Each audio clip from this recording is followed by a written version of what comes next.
Bismillahirrahmanirrahim. Assalamualaikum warahmatullahi wabarakatuh. Alhamdulillah, nahmaduhu wa nasta'inuhu wa nastaghfiruh wa na'udzu billahi min shururi anfusina wa min sayyiati a'malina.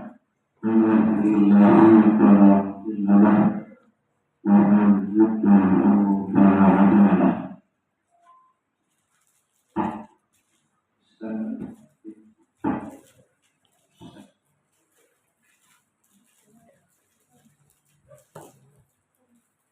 أشهد أن لا إله إلا الله وحده لا شريك له وأشهد أن محمدا عبده ورسوله. قال الله تعالى بعد أن أعوذ بالله من الشيطان الرجيم. بسم الله الرحمن الرحيم. يا أيها الذين آمنوا اتقوا الله حق تقاته ولا تموتن إلا وأنتم مسلمون. Rasulullah sallallahu alaihi wasallam Ittaqillaha sunnatullah wa asbihi sayyi'atal hasanatan tamhuha khaliqin nasa bi khuluqin hasanah.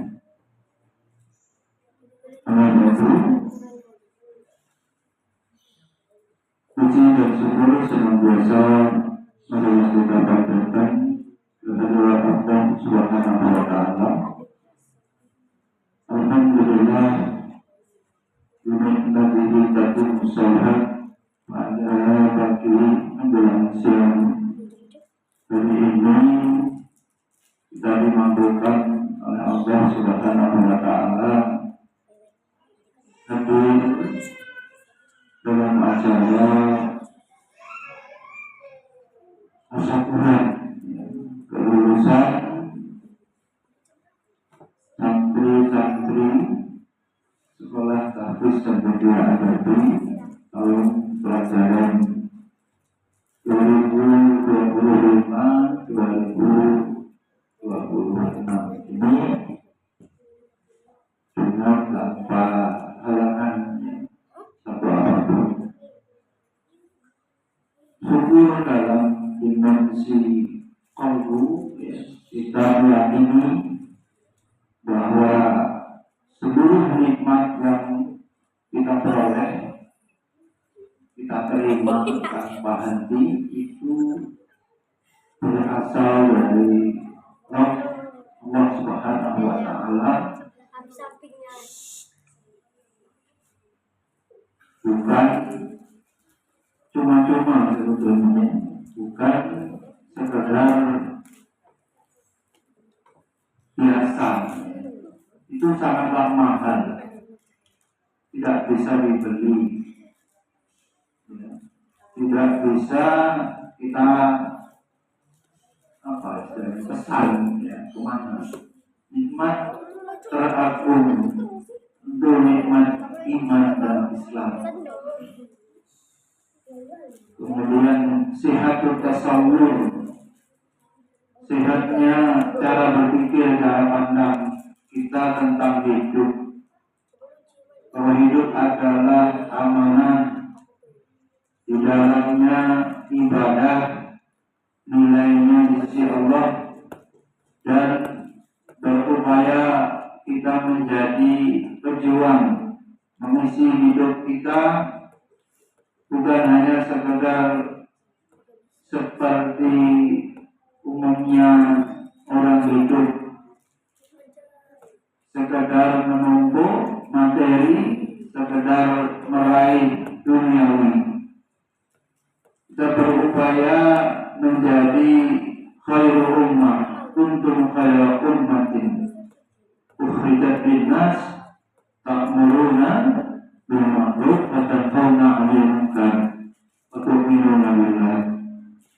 Bahwa yang mendasari tegaknya yayasan ini ruh amar ma'ruf nahi munkar.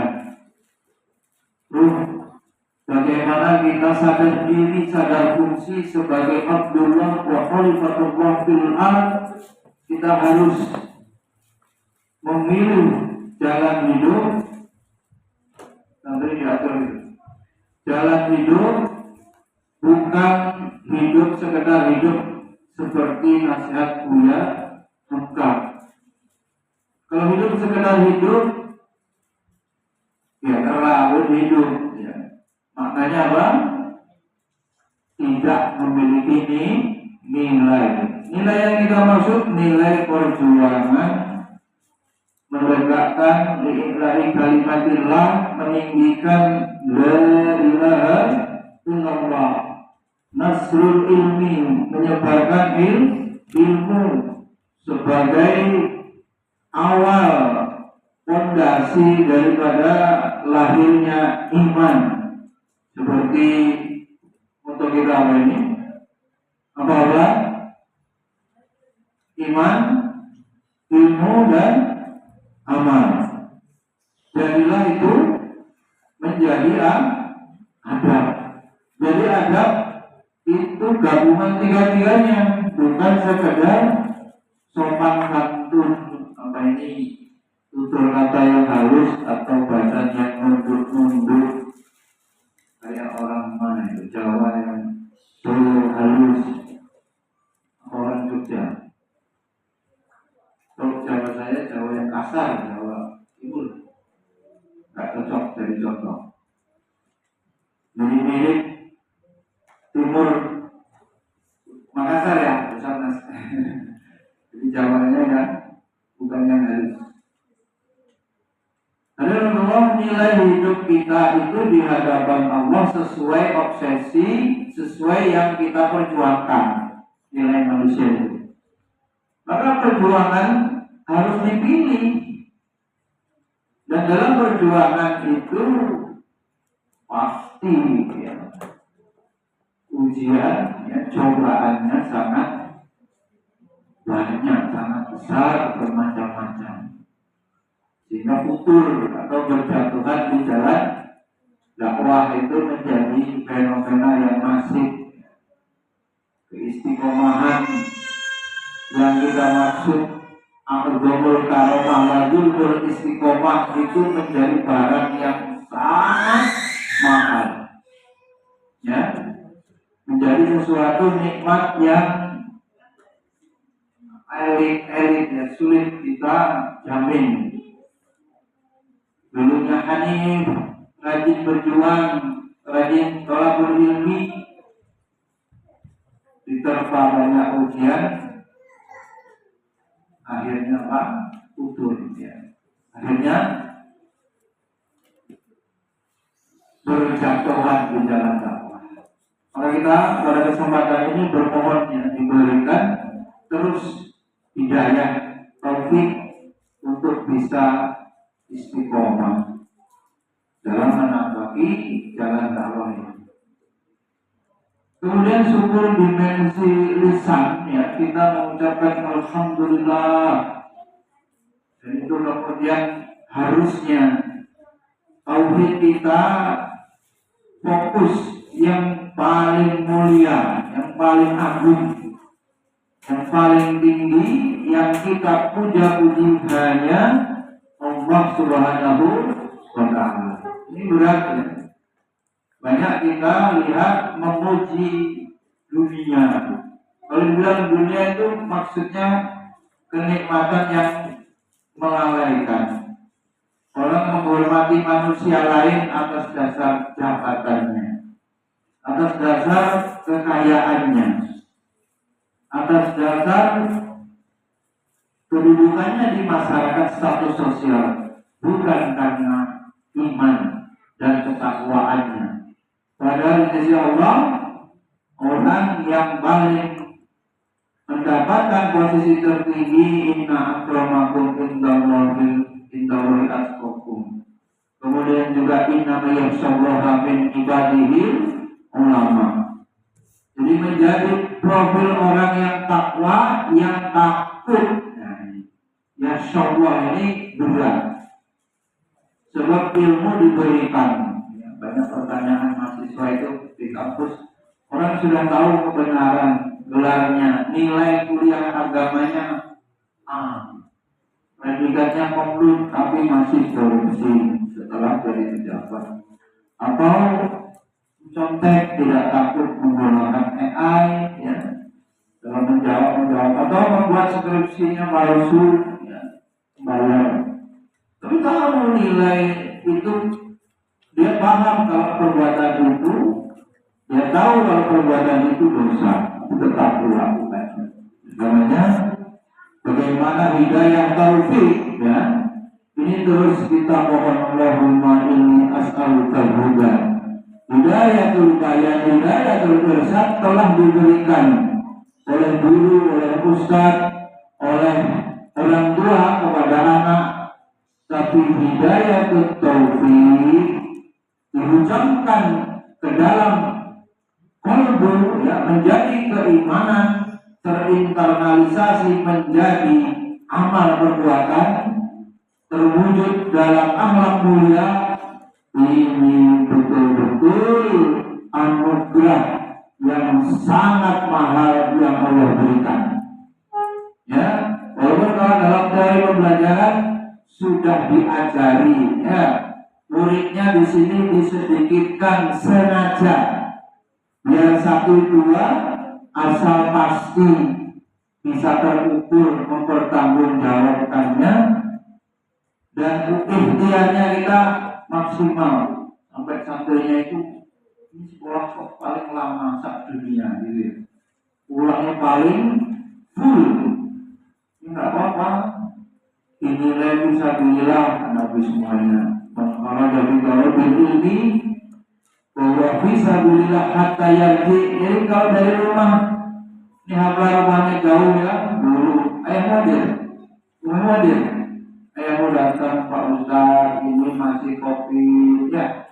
Anak saya sekolahnya berhenti karena daring. Bagaimana saya mengajar, kopinya mengajar, guru semua. Sekolah sekarang ayahmu ya.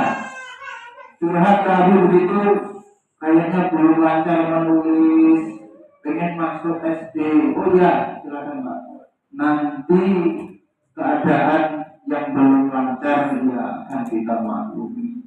Kita bimbing seperti TK, kalau belum bisa nulis. Alhamdulillah ya, 2019 ya, alhamdulillah sampai Naila juga begitu. Sampai pada akhirnya COVID berlalu ya. Masa sulit. Bahkan ada yang sekolahnya di luar, di Azhar, di MIN, tapi berangkatnya di sini. Kita bimbing pendampingan daring, Ustaz dulu ya itu. Lembaga ini fleksibel, mana yang bisa membantu dakwah sebetulnya rohnya, tetapi melalui tarbiyah karena sistem manajemen sekolah yang mudah. Kita lebih bisa sistematis, terstruktur ya, bisa terkontrol. Karena dakwah formal, ya. Lembaga kita memilih jalur non formal untuk menghindari apa? Menghindari MBG, menghindari sistem korup KKN di negara kita dengan menggabungkan ujiannya di sekolah teman. Enggak sengaja itu MI Aroma itu. Kalau biasanya ternyata teman. Tapi kita kenalnya dari wali santri yang memondokkan anaknya di sini, kemudian beliau guru di sana, kemudian kita diminta ujiannya satu. SMP juga demikian. Kalau SMP Muhammadiyah itu anaknya mondok di sini dulu, kemudian diminta gabung. Kita tidak penyetaraan paket, tapi menggabungkan ujian sebagai solusi urusan formal legalitasnya. Dan itu faedahnya Ustaz kita kurikulum bisa banyak. Tidak, saya tidak mau. Kebetulan saya S2 itu kurikulum. Saya akan berhadapan, saya juga pernah mengajar S2 pengawas sekolah ini akan ribut satgasnya. Kok kurikulumnya banyak begini, bahasa Arab sebanyak ini. Ya, kita memang inovasi, ya, inovasi penguatan bahasa, penguatan adat, pensucian jiwa. Walaupun santrinya berat banget atau walinya kuat sebanyak itu, kita disuruh dicoba. Allah yang memberikan kekuatan. Ya. Misalnya kalau yang nahu sholat ini kok kecil terus, wah itu pelajaran SMP, tapi alhamdulillah sudah dikenalkan. Kita niatnya ilmu bahasa Arab itu bagian daripada juz'un min dinikum. Kalau mau belajar agama ya harus belajar bahasa Arab. Ya, Nabi kita orang Arab, agama kita turun di Arab. Ya, kita harus menguasai itu sebagai alat untuk menguasai akidah, ya, tafsir, fikih dan seterusnya. Maka pengembangan yang segitu banyaknya itu akan menimbulkan larangan-larangan. Ini kita memilih ya, non formal saja, secara legalitas bergabung. Dan ini berjalan COVID yang kita tidak dilarang libur Pak Heri, bisa masuk karena kita untuk menjaga itu, ya. Karena daring itu tetap. Kan luas generasi itu butuh berapa tahun bangsa Indonesia ini karena program COVID yang pembelajaran daring itu. Barangkali itu nikmat itu kita ingat-ingat. Ya, saya sendiri bersyukur dengan kesyukuran yang tertinggi bagaimana lembaga ini tidak berinteraksi banyak hal berurusan dengan KKN, ya, belum lagi pengawas, orang berobat jabatannya pengawas bukan mas, kenapa sakit Pak, kenapa sakit Bu, saya pengawas sekolah, ya. Jabatannya itu, ya, sudah S2, ya. Tapi ternyata dalam prosesnya masih ada salam tempel, masih ada uang jalan. Ketika visitasi, ketika mengunjungi hal seperti itu kita berat. Kita ingin barokah Al-Quran. Kita ingin apa? Keberkahan Al-Quran. Kita ingin hidup kita ini jauh dari urusan-urusan korupsi dan nepotisme. Itulah yang mendasari lembaga ini, ya, meskipun pada akhirnya Umi Rafa ya santri kita nggak banyak, dan kalau yayasan donaturnya meninggal terkena COVID, ya, kita pernah sampaikan 30% pembiayaan itu dari donatur, zakat, infak dan sedekah. Selain kami biasa bersusah payah ya menitipkan kotak amal untuk yayasan, kita ketemu pastilah kotak amal, akhirnya kita menjadi saudara begini, ya. Ternyata saya baca-baca juga Ustaz Dr. Rahim juga satu kampus ya di Ibnu Khaldun, pastinya beliau satu alma mater, misi-misinya banyak sama dalam mengelola pendidikan. Hanya mungkin ini secara sosiologi dan budaya kita menyesuaikan, tapi prinsip-prinsip akidah yang sama, kitab-kitab akidah ya, kitab fikihnya banyak sama. Dan mungkin mengemasnya kita melihat wakil ya lingkungan kita, dan kita memang masyarakat pada umumnya tidak pernah saya tolak untuk sekolah di sini berangkat dari pemahaman fikihnya apapun ya. Yang itu bukan termasuk 10 kriteria aliran sesat. Kalaupun masuk itu, kalau mau hijrah ya kita dakwah ya tidak apa-apa. Termasuk aliran sesat menurut MUI, si A misalnya kawin kontrak, ya, dan cara-cara pakaiannya. Ya kita kalau mau berubah di sini, ya, kita terima sekolah di sini. Malah kita dakwah pencerahan melalui anaknya supaya tidak ikut yang singkat sesat begitu ya, kita ngeri. Ternyata yang cabul-cabul itu ya kena paham itu ya, cerita tentang yang di Jawa itu. Kiainya itu menganut syiah gitu, yang membolehkan kontrak tanpa wali dan penyimpangan syariat lainnya. Lalu yang kedua syukur apa? Lisan yang kita berat ya, kita mensyukuri secara lisan itu menerjemahkan menggunakan nikmat ya yang Allah berikan ini untuk taat. Itulah yang ketiga, seluruh anggota tubuh kita itu akan dihisab di hadapan Allah Taala, akan ditanya sudahkah digunakan sesuai peruntukannya yang Allah mau. Jadi kita ini kan dicipta, kemudian diberi rezeki, diberi nikmat, disiapkan aturannya, apa kita sudah sesuai menjalani hidup ini dengan yang Allah maui, yang Allah kehendaki. Nah itulah tasfiyatun nafas, muhasabah, salah satu ilmu yang fardu ain nanti harus pelajari ya. Ternyata kita menghafal niatnya ya anak sudah pondok di pondok Siger tidak boleh izin walaupun ambil ijazah ya Pak. Walaupun ambil ijazah tidak boleh izin. Itulah peraturan yang Abi harus terima. Abi ingin mungkin seminggu lagi baru kelulusan. Tapi kalau masa liburmu ditunggu oleh izin lagi, Abi menghormati pondok yang mendidikmu tidak memberi izin sehingga hari ini dilaksanakan kelulusan. Jadi juga diterima tapi sakit, harus berobat dulu 11 hari tidak bisa BAB, takut nanti wasil atau ususnya luka, sementara berobat dulu.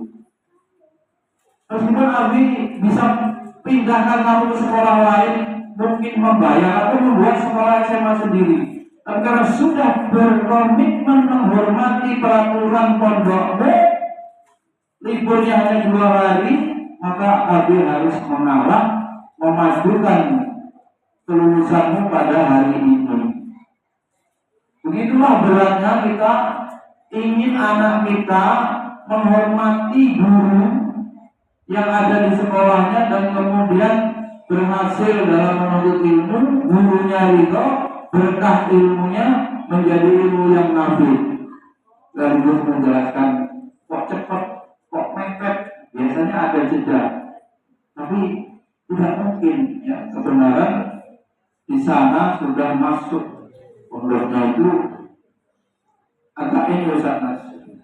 Tidak ada khutbah ta'aruf, tidak ada khutbah wada, tidak ada ini apa wisuda, tapi serius.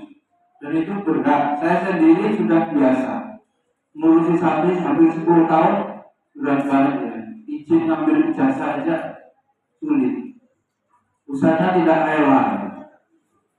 Bahasanya itu saya tahu secara psikologi ini harus tidak izin lah.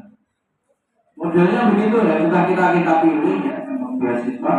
Itulah beratnya. Sebagai contoh, saya sendiri pun diuji dan para wali yang di sini, waduh, rasa-rasanya usaha di sini itu paling fleksibel ya, tidak pernah mau terlambat datangnya jam berapa, mau hadir bagi rapor atau tidak. Sebetulnya tentu kita ingin hadir, kita hitung semuanya untuk secukupnya. Ya.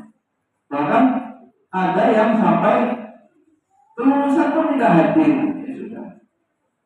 Kelulusan pun tidak hadir. Tapi itulah bagian dinamika dakwah. Kita tidak boleh berkecil hati, sedih. Itu sudah bagian dari ujian lembaga. Dan mungkin di sini juga nggak ada wisudanya yang hari tahun ini. Ya apalanya kalau anak saya 2 ini langsung terkena pasal makhraj. Ustaz makhrajnya kecepatan, pengennya hafalannya banyak. Waduh, kalau 2 anak saya ini pernah menang lomba masih harus begitu. Di santri-santri yang lain kita sudah berupaya sekuat tenaga. Ini kalau sudah nanti kalau tes orang kira-kira bumerang atau tidak, dan belum ada yang 1 juz yang TK ini. Kita mau bicara wisuda surat itu tentu tidak lazim saja. Wisuda surat, wisudanya harus 1 juz sebagai apa? Umumnya minimal juz 30. Tapi kalau surat ini kita belum pernah sampai hari ini asal Quran sudah surat hafal surat A sampai B belum.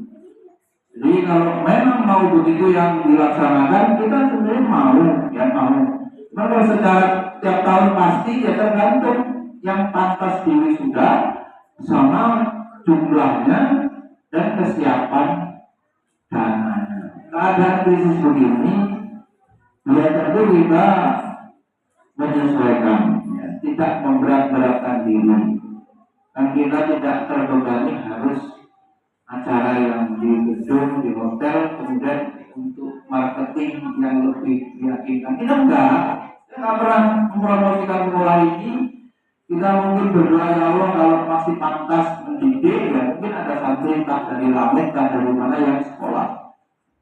Tahu-tahu mendaftar, dan itu saya nggak tahu dari mana, dan tak tanya tahu dari siapa, dari lisan, atau yang kemudian berterima kasih ya anaknya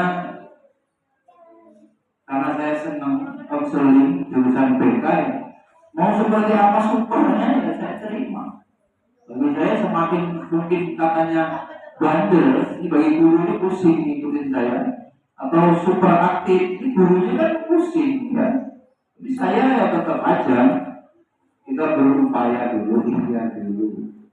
Kita didik lah. Kalau sekolah unggul itu inputnya yang pinter, yang nurut, orang tuanya yang enak, duitnya lancar, berdonasi, ya kita nggak mendidik secara maksimal, perjuangannya nilainya kurang, nyari enak.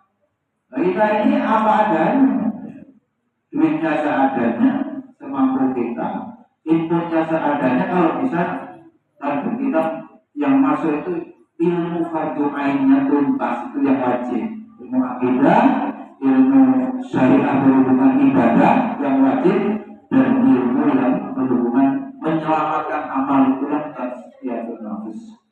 Amal kita udah banyak, capek kita, tapi kalau kita lihat pamer, ya selfie, udah ada kampanye dari Saudi, orang berhaji selfie itu haram, dilarang.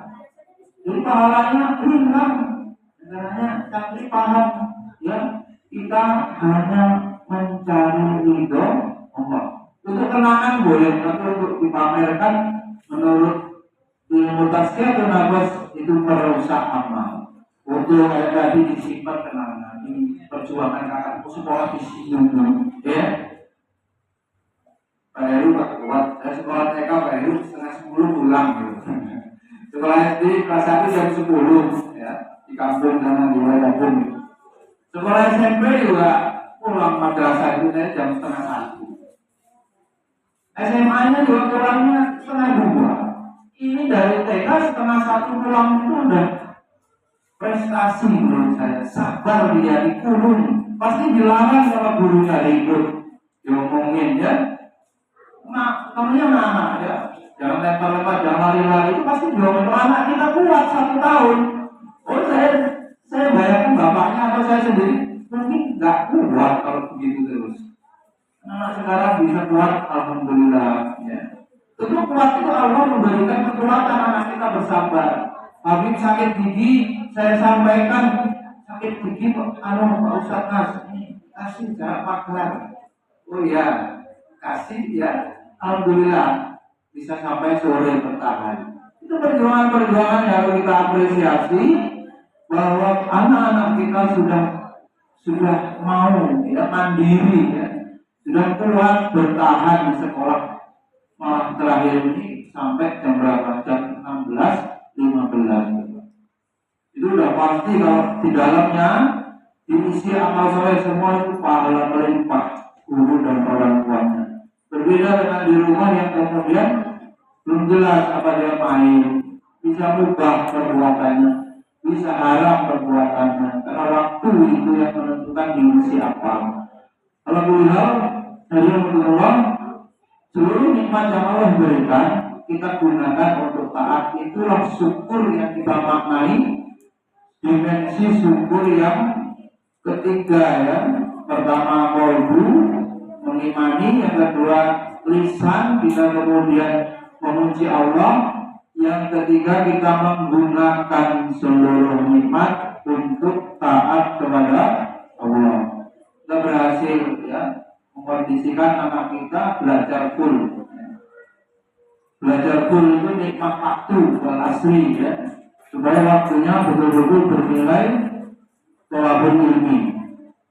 Kemudian pada kesempatan ini juga, karena yang lulus anak saya dua ya, Ustaz Nas mewakili SMP, saya mewakili sebelumnya SMP ini Wali Nararia, tapi kabarnya beliau sakit gigi.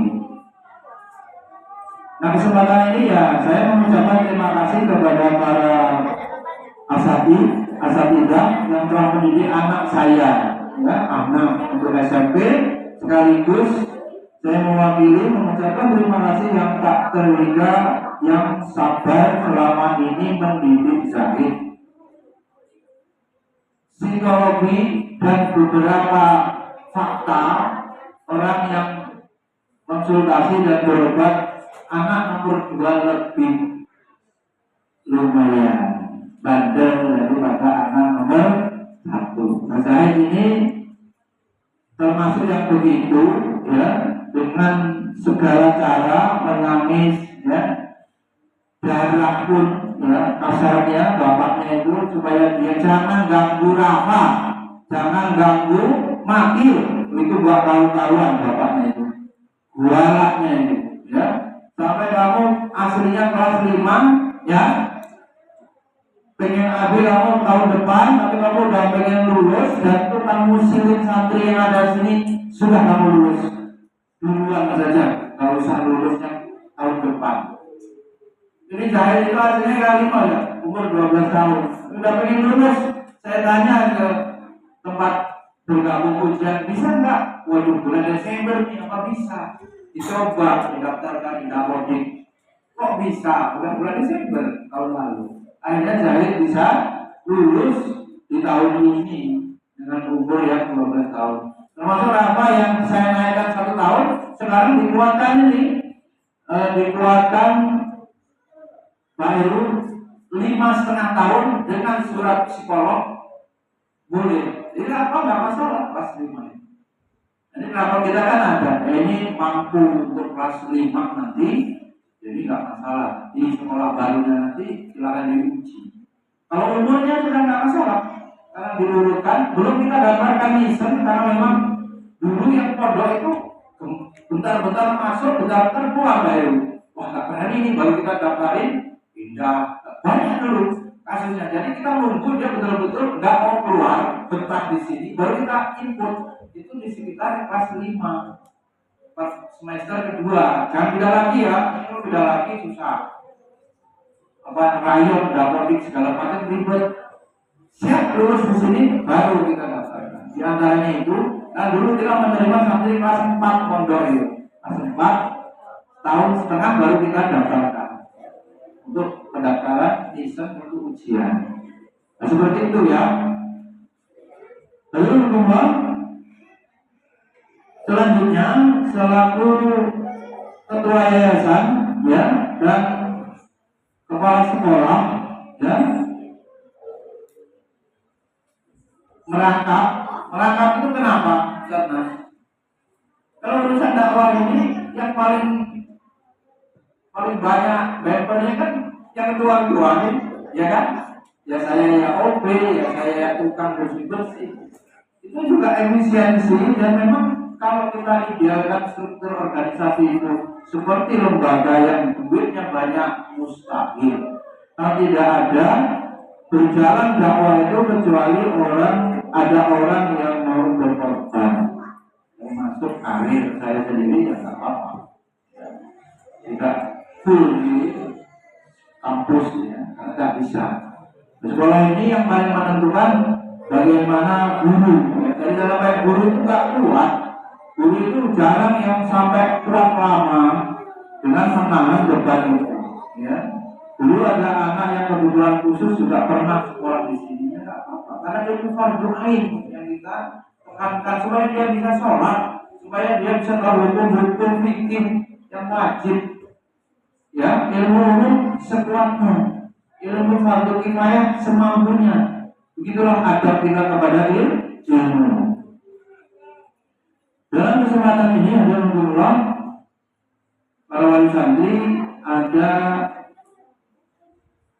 nasihat orang tua, ya, nasihat khusus orang tua yang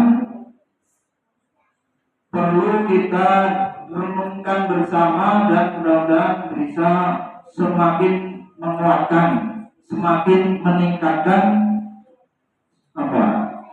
kompetensi, ya, kemampuan mendidik, ya.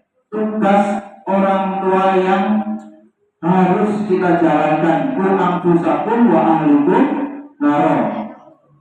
Adibuhum wa alimuhum, ajarkanlah adab kepada anakmu dan ajarkanlah ilmu, ya. Bapak sekalian, orang tua tugasnya pertama menanamkan adab dan memberikan bekal ilmu. Ini bukan hanya lahir, tapi orang tua ini bukan guru, ya. Orang tua tugasnya menanamkan adab, ya. Nanti kalau mau ditulis ringkasannya, yang kedua memberikan bekal ilmu. Ilmu ini kalau kita punya konsep bakat bahagia sukses, apapun, ya, jurusan kuliahnya, prodinya itu pada akhirnya kembali kepada minatnya untuk urusan ekonomi itu yang dia sukai.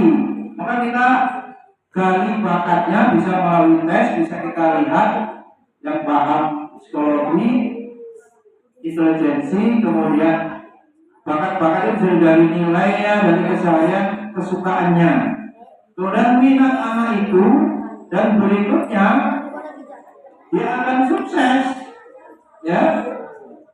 Jurusan yang ada di kampus yang menjadi puncak karir itu tidak mungkin lebih banyak dari profesi yang ada, gitu. Mungkin nggak ada namanya, oh dia ahli beternak cacing, oh bisa kaya, kuliahnya bisa SPD. Oleh karena itu sebetulnya ilmu orang tua dulu, ya, balik dia itu anggrek itu apa, ya, membidangi menyukai apa, ya, membidangi menyukai apa. Apabila orang tua tepat menemukan minat anaknya, bakatnya, kemudian dilatih dengan pendidikan, wah itu lebih maksimal. Yang kata peneliti hari ini, ya, Umi Izam, itu kenyataannya, ya, dia itu orang itu kuliahnya apa, kerjanya apa, balik kepada minatnya yang dia sukai. Maka kita punya rumusan bakat bahagia sukses. Yang penting ilmu fardu ain tuntas, ilmu fardu kifayahnya nanti harus kita diskusikan dengan anak kita mau mengembangkan ilmu apa, bidang apa, begitu. Tapi yang fardu ain ini kan nggak bisa ditawar, sebab itu perintah agama. Menanamkan adab, kalau diterjemahkan lagi, adab terhadap Allah, adab terhadap Rasul, adab terhadap Quran, adab terhadap orang tua, adab terhadap guru, paling tidak itu, dan adab dengan teman. Wah ini kan berat, itu termasuk yang fardu ain, ya harus tahu dia adab-adab itu. Yang mana adab itu bukan hanya akhlak mulia yang menjadi gabungan dari iman, ilmu, dan amal, ya.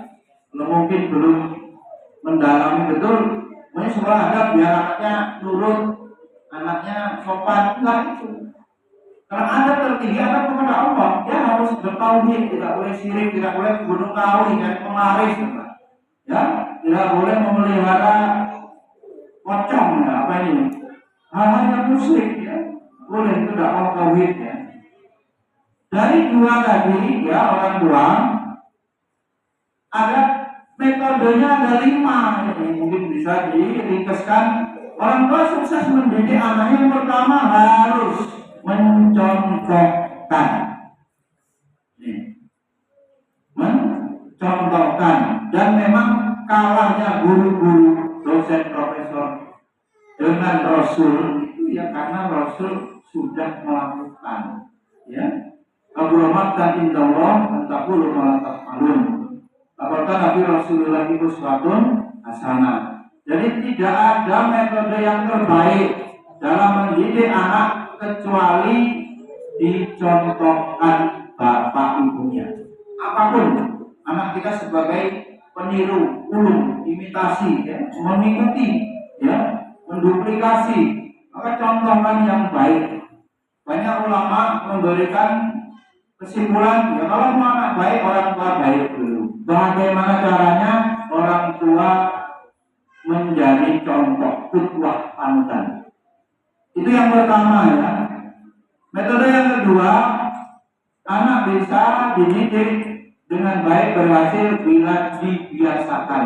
Jadi membiasakan amaliyah yaumiyah, biasakan disiplin sholat, biasakan membaca Al-Quran, biasakan termasuk keterampilan hidup, ya, membantu orang tua bersih-bersih. Banyak motivator itu. Kalau anak dididik, ya, beberes, ya, bersih-bersih, hidup sehat, dia nanti kedepannya banyak peluang atau besar peluang dia tuh sukses. Jadi pembiasaan. Mungkin kita perlu jadikan rumah baiti sebagai model sekolah, ya, rumahku madrasahku, ya, rumahku pondokku. Jadi amalan-amalan yang biasa, dan begitulah pondok itu kemudian mungkin mahal atau bisa lebih berhasil karena pondok membangun sistem pengamalan 24 jam sunnah-sunnah dan mengurangi, ya, mengontrol betul waktu-waktu yang digunakan, jangan sampai waktu itu tidak baik, maka full pelajarannya, ya. Nah, orang yang memiliki bekal maksimal, ilmu yang banyak dalam hal ini dimulai dengan mempelajari atau belajar dengan waktu yang banyak, waktu yang lama, baru nanti anak kita bisa berdakwah.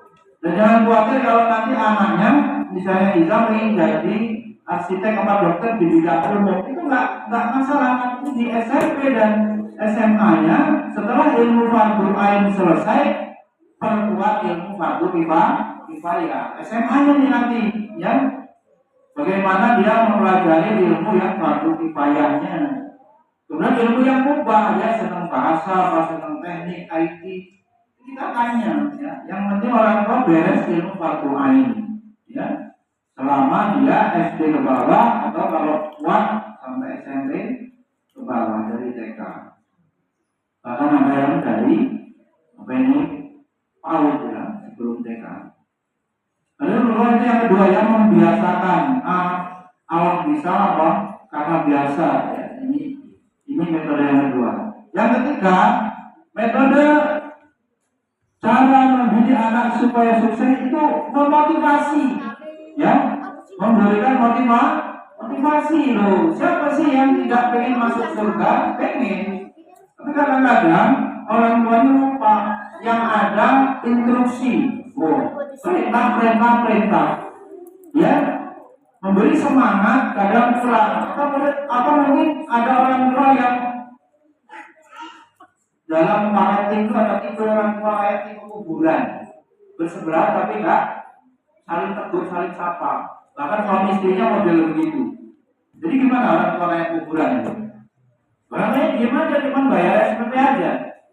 Ya mungkin kalau nggak bayar sekolahnya bisa ngagih mungkin, atau diperingatkan atau dikeluarkan mungkin ekstrimnya.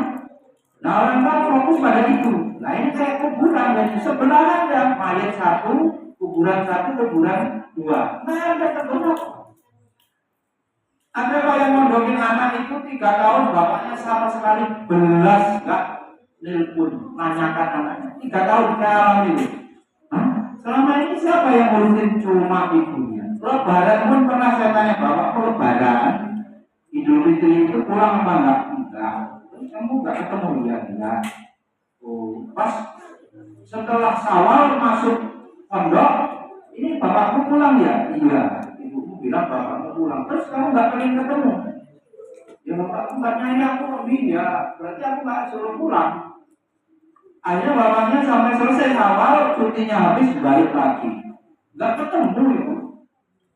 Ada yang model begitu, ya. Dan tentu saja di dalam Al-Quran itu menyelisihi, ya. Dialog ibu 3 kali, dialog bapak dengan anak lebih banyak. Dan makanya ketika bapaknya memberikan nasihat, memberikan perintah itu lebih didengar daripada ibunya. Ya, bagaimana peran ayah dalam hal motivasi, memberikan dorongan. Orang itu secara pilar ibadah, Bapak Ibu ya, kita ingatkan kembali, ibadah itu bisa terlaksana.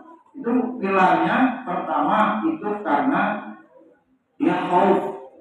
Dalam ilmu ibadah itu ada pilarnya khauf, rojak dan mahabbah. Tiga ini dalam hal teori motivasi, anak kita kasih tahu kalau tidak melaksanakan perintah Allah diazab, itu pendekatan khauf supaya takut. Dan itu kebanyakan manusia, coba kalau ditanya kok mau bayar zakat takut nanti di neraka, kok mau sholat takut, memang begitu. Walaupun itu makom rendah ya, tapi umumnya orang mengerjakan perintah Allah itu karena takut. Nah, anak kita mau mengerjakan perintah Allah karena takut, kita juga harus memberikan penjelasan dan motivasi. Nah, motivasi ini yang kedua bagaimana roja. Roja itu mengharap. Setiap kita kalau nggak diberi apa-apa, kalau kepada Allah ini kan boleh pamrih, nggak boleh nih kuliah main psikoterapi. Orang itu kalau diberi gaji ya semangat, orang diberi pujian semangat. Anak kita diberikan pujian, dimotivasi nanti masuk surga, di dalam surga itu penuh kenikmatan. Ini harus sering diingatkan, ya. Yang bahagia kemudian bisa masuk surga, di surga penuh kenikmatan. Pamrih kita kepada Allah itu boleh. Misalnya kita berdoa pun dalam doa Allahumma wajibuni wa fa'ni warzuqni. Lalu kita beribadah tapi minta rezeki itu boleh. Kita beribadah kepada Allah minta nanti surga Jannatul Firdaus boleh. Jadi anak perlu kita ingatkan tentang atau kita berikan motivasi tentang apa? Nikmat surga, ya. Bagaimana hidup yang khalidina fiha abadan, kekal di dalamnya nanti. Itu cara memberikan motivasi. Dan kemudian yang ketiga, ini makam ibadah tertinggi atas dasar mahabbah, atas dasar cinta kita kepada Allah, menghafal karena cinta kepada Allah, cinta kepada Al-Quran, cinta kepada Rasul, cinta kepada orang tua. Karena Allah mencintai anak yang atau meridai anak yang berbakti kepada orang tua. Orang tua juga kalau anak menghafal Al-Quran, kalau anak belajar agama. Nah, seperti itu. Mahabbah. Nah, seperti burung, sayap kanan, sayap kiri, ekor kanan kiri itu rojak mau, ekornya itu mahabbah. Jadi kalau anak kita sudah bisa memiliki rasa cinta kepada Allah, pengabdian kepada Allah, apa puasa yang berat atau mengeluarkan infak, emangnya dari uangnya susah, ya mau disedekahkan Jumat. Itu menjadi ringan semua karena atas dasar cinta, mahabbatullah. Disandri mensucikan jiwa, membuang semua alat tercela, ditutup potensi-potensi berbuat dosa itu, kemudian dihiasi dengan akhlak terpuji, akhlak mulia. Seperti itu. Barulah jiwanya bisa bersih sampai dia kepada Allah tidak terhalang. Apa yang menghijabi sampai kepada Allah, tidak usul kepada Allah, ya dunia. Ingin jabatan, ingin dunia, materi dan seterusnya, ingin pujian, ingin didengar, ingin tersohor, ketenaran. Itu yang menghalangi dia sampai kepada Allah. Dalam hadisnya itu, yang apa yang kamu cari itu sudah kamu dapatkan di dunia, maka di akhir kamu tidak dapat Allah. Karena sudah melenceng niatnya karena dunia. Jadi dua itu cara memberikan motivasi, ya. Kemudian yang keempat, orang tua berhasil mendidik anak, caranya menegakkan disiplin. Gak ada peraturan itu dibuat-buat saja, tidak ditegakkan reward and punishment atau hukumannya. Bahkan ada Ustaz Budi Asari sampaikan gantungan cemeti, cambuk di dinding rumah kalian supaya anakmu beradab. Gitu. Saya tidak mengajarkan kekerasan pada anak, tapi lihat ukuran anak zaman sekarang ini, nasihat baik-baik, nak sholat, nak ngaji, ya, pinter di apa namanya mengerjaan, bisa enggak tingkatkan, kan ada tahapannya, lebih keras, tingkatkan lagi dihukum kalau dia melanggar. Begitulah komitmen menegakkan disiplin yang harus terjalin apa sinergi itu saling mendukung antara siapa? Orang tua dengan sekolah guru. Apa yang dilarang di sekolah secara syariat juga harus dilarang di rumah. Kalau pendekatannya syariat halal haram, kalau pendekatannya moral etika apa yang tidak sopan, mungkin tidak sampai haram tapi itu tidak etis, ya, atau yang membahayakan.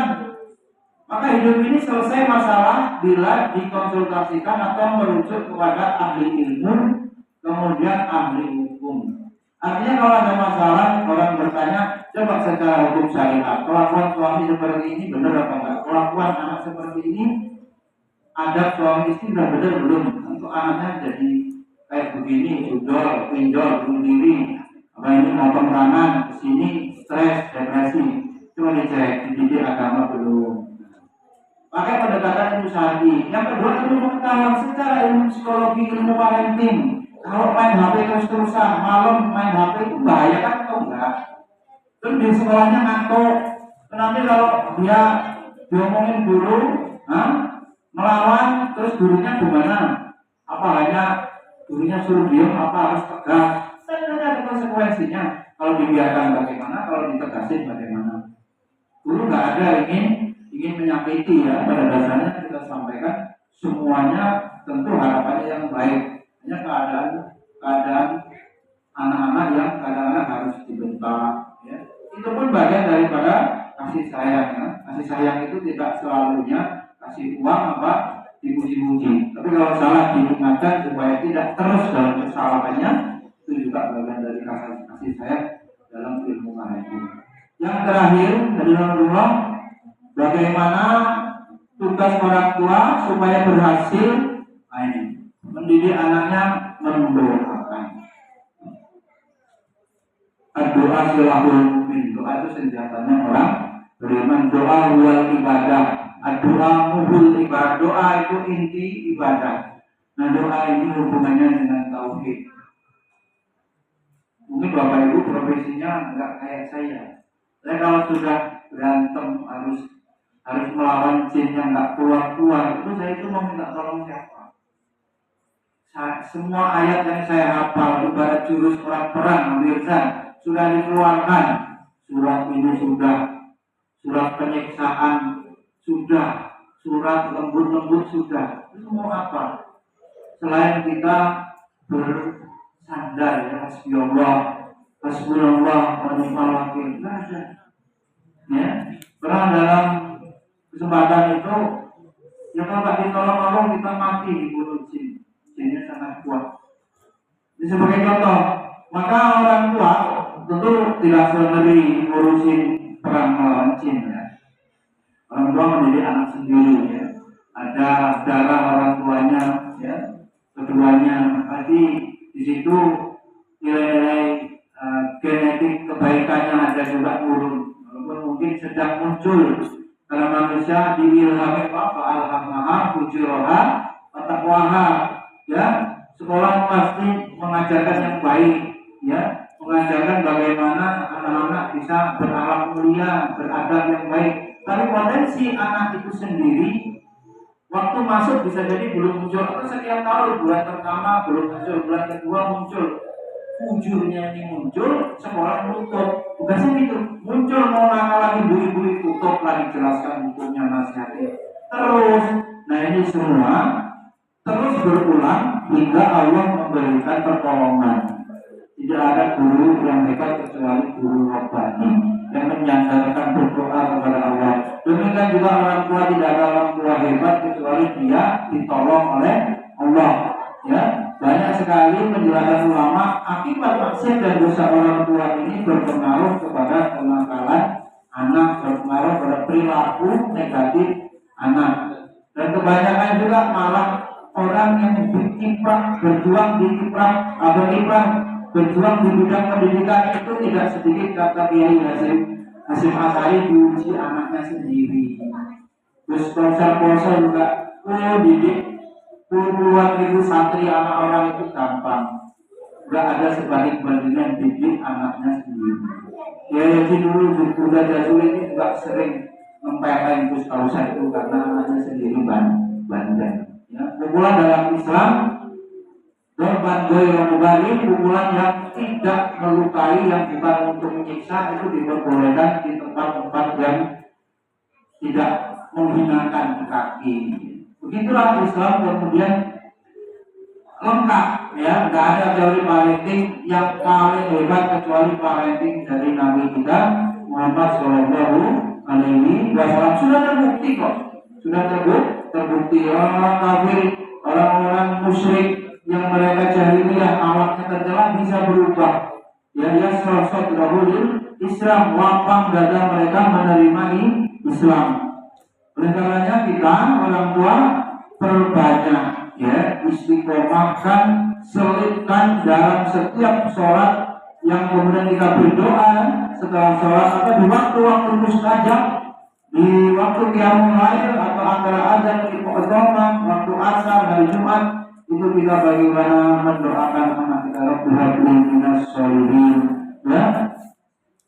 Waja'alna lil muttaqina imama, qurrata a'yun waja'alna lil muttaqina imama. Doa-doa yang kemudian ada di dalam Al-Qur'an, maksud kita kemudian istiqomahkan atau lazimi setiap hari, ya. Setiap hari kita mendoakan anak kita. Guru juga demikian, ya. Diawali pagi itu dengan zikir pagi, ya. Kemudian di situ sudah banyak juga dibaca doa-doa pagi, ya. Sebagaimana sunnah-sunnahnya juga di situ ada doa-doa memohon kebaikan pada hari itu dan doa meminta hidayah untuk anak-anak kita. Maka muhasabahnya, ya mungkin Bapak Ibu nggak pusing ya Ustaz ya. Karena doain anak sendiri, anaknya berapa? Nah kalau saya itu kadang-kadang orang WA minta didoakan, ini rumahnya laku dijual, kemudian anaknya dapat jodoh. Saya malah doain banyak. Lu doain santri di absen, lu doain orang yang ini mau bercerai biar bersatu. Nah, kalau wali-wali santri tidak punya beban kayak saya kan cuma doakan anaknya. Paling ditambah doakan orang tua, keluarga. Wali alihi wasobiya seperti dekat apa sedikit. Tidak ada orang lain. Urusan sama polisi juga. Ya kita suruh doakan. Nah, sebagai contoh ya, Bapak Ibu bebannya sebagai orang tua mendoakan anak itu tidaklah berat, ya. Dan itu bagian dari puncak ibadah. Di situ siapa yang menjamin doanya makbul? Nah, kalau antum yakin, mantap doa sendiri. Ya. Kadang orang doa ini Pak Ustaz, ya doa sendiri sama, jalur langit sendiri sama. Tapi saya kurang mantap kalau nggak didoakan. Nah, berarti mungkin dia belum mantap dari sisi akidahnya. Sama, Allah tidak memberikan pengabudan kepada ustaz murni. Enggak, semua orang diberikan hak dikabulkan dosanya sama. Demikian, ada 5 tadi. Untuk parentingnya mencontohkan, membiasakan, memotivasi, menegakkan disiplin dan mendoakan, ya. Yang tugas orang tua globalnya adibuhum wa alimuhum, itu tafsir dari ku ampusakum wa alikum naron menurut sahabat Ali bin Abi Thalib. Berarti tugas orang tua dikelompokkan dua, dari menanamkan adab dan membekali ilmu. Demikian, mudah-mudahan bermanfaat. Subhanakallahumma wa bihamdika, asyhadu an la ilaha illa anta, astaghfiruka wa atubu ilaik.